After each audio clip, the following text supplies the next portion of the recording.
Hi friends, మీకు ఈ video నచ్చితే లైక్ చేయండి, సబ్స్క్రైబ్ చేయండి. అవన్నీ ప్రణీతి దగ్గరికి వచ్చి ఇక నుండి నీ జీవితంలోకి సంతోషంగా ఉండాలి నేను కోరుకుంటున్నాను. ఇక నుండి నువ్వు నీ జీవితంలో చాలా ఆనందంగా గడపాలి అని కోరుకుంటున్నాను అని చెప్పేసి అంటుంది.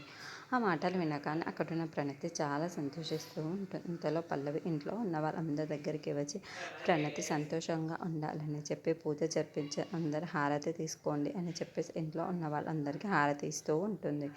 ఒక వ్యక్తి అయితే అక్కడికి వచ్చి హలో ఎక్స్క్యూజ్ మీ అని చెప్పేసి అంటూ ఉంటాడు. ఆ మాటలు వినగానే ఇంట్లో ఉన్న వాళ్ళందరూ ఒక్కసారిగా షాక్ అయిపోయి అతని వైపు అలా చూస్తూ ఉండిపోతారు. ఇంతలో అక్కడున్న వాళ్ళందరూ అయితే ఎవరు నువ్వు అని చెప్పేసి అడుగుతూ ఉంటారు.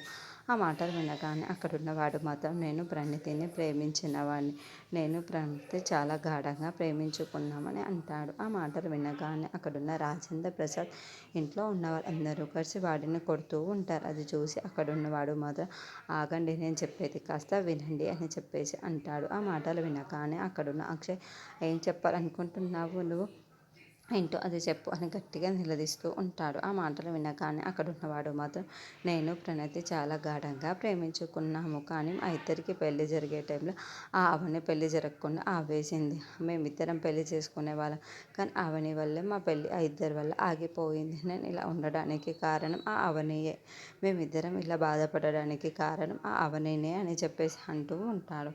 ఆ మాటలు వినగానే ఇంట్లో ఉన్న వాళ్ళందరూ ఒక్కసారిగా షాక్ అయిపోయి అతని వైపు అలా చూస్తూ ఉండిపోతారు. ఇంతలో అక్కడున్న అక్షయ్